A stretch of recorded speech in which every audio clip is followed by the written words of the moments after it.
bandiraɓe so lingu yeri kodde e nder ndiyam yo yettu Allah yetta lawƴoɓe enenne caggal nde jettuɗen pulago fof nde potiri en jettat Djiby Ould Ba mo gandanɗa hoorema liggoto ko e canal kono jetten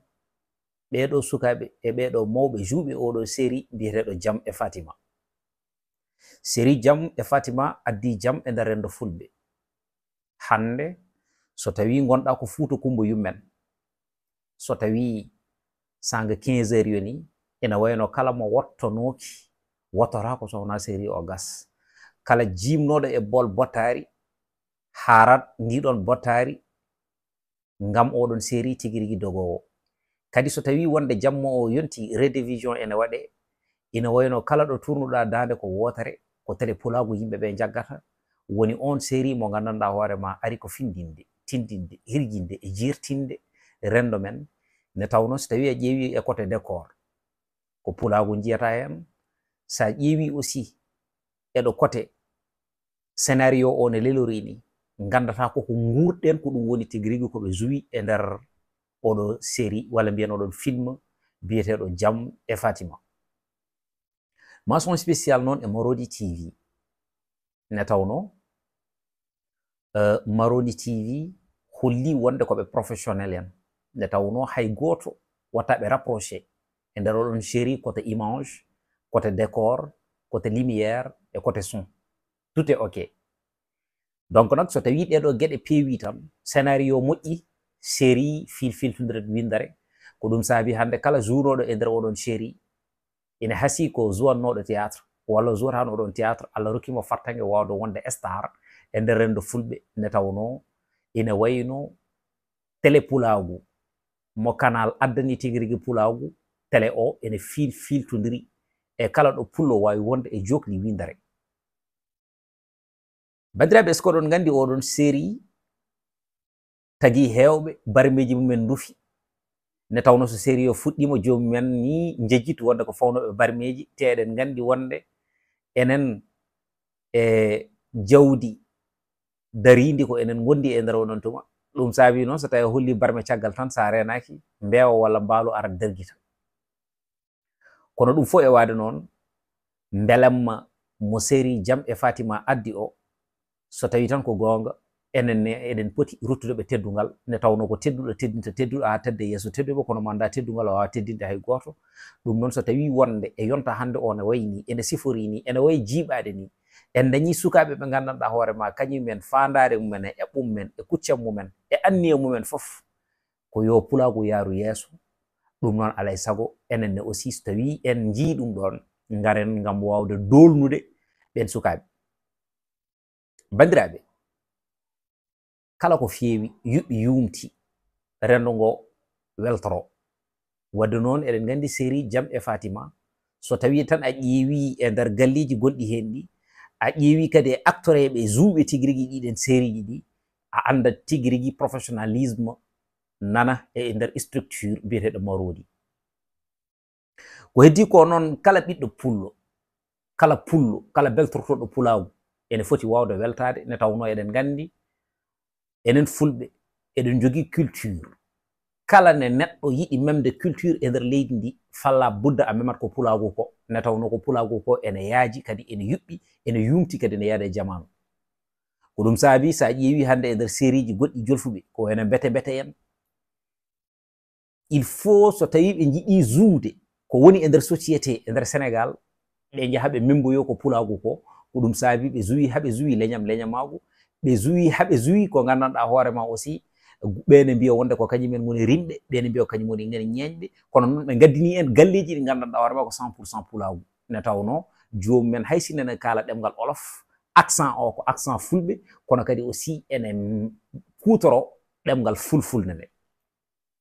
Wadde noon so tawi wonɓe mbawi hutorade ɗemgal ma mbawi siftorde ɗemgal ma e nder œuvre uji mumen e nder théâtre uji mumen annene holko padɗa ngam wawde sembinde ngal ɗemgal ma niniwal nde tawno ɗemgal so jangtaka janggaka janggat ɗemgal so jangtaka janggaka janggat kono woni ne mbiɗen. Donc ça veut dire que en gañani ko pinɗen tawɗen ko en gañani ko rendo men ngo waɗanta en ko so tawi wonde en jii qualité e quantité gonɗo hen mo gandanɗa hoorema ene taga en wawde heddade e jeyi men. ɗum noon en paami ɗum caggal nde jiiɗen ampleur mo théâtre Jaam dañi e télévision biyeteɗo wonde Pulago TV walla mbiyen e chaîne YouTube Marodi Pular. En jii on chaîne YouTube indira ko Marodi Pular. Marodi caggal Marodi ko Marodi goto jiiɗen te ala fof Marodi mo jiiɗen ene waɗa Marodi Olof ko Marodi tan tout court. Kono noon so tawi wonde wiyama Marodi waɗama hen Pular ganden wonde ɗo ala ko neɗɗo wawi wadde ɗo e nder société he tawa enen fulɓe en ngala hen gueɗal so wona so tawi ko enen woni ɓe tettani gueɗal men nde tawno hande kala neɗɗo walla kala ko neɗɗo wawi zuude e film ha hunde nde yuɓɓa so tawi koto banggue cosan mum walla so tawi koto banggue e nder oɗon tuma kesam hesamagu foof ene waali e nder men hedoro ko mbaɗen ɗum exploité walla mbasen wadde ɗum exploité. So ɗum ɓenni noon alay saago mbawen artude aussi e personnage uji ɗi kono noon ma en mbat vidéo saga e saga nde jogui ɗon musil foof ngam addande en galle foof mbaɗen décortiqué ko woni e nder galle ko mbaɗen gadden hen jiyanɗe men ƴeewen kadi aussi so tawi wonde wonko ganduɗa hoorema ene foti wawde fewnitede hen goto foof adda hen yiyande mum so tawi kadi aussi wonko foti wawde ɓeydede hen goto foof adda hen yiyande mum nde tawno ko ma jiyanɗe jerodira ne jencude dañe kono min lahngal ngal mbaɗanmi e nder rendo fulɓe mbiyami tan wonde ko fulɓe so tawi wonde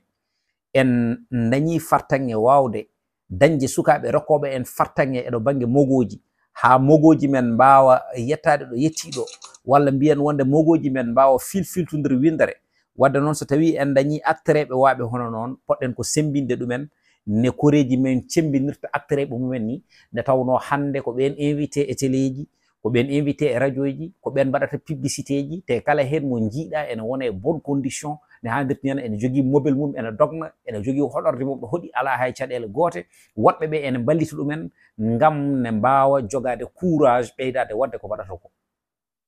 Kono noon ko ardi eɗen garda e personnage uji ɗi alay saago mbiyen mention spéciale e Marodi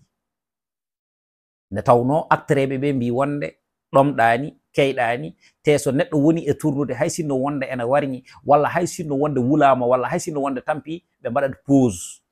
so tawi wi hoorem no muusa ɗon ɓe doga ɓe jaaha pharmacie ɓe gaddanno ɗum poɗɗe yara ça veut dire ko wonde neɗɗo jouo o ɓe mbaɗi ɗum ko lamɗo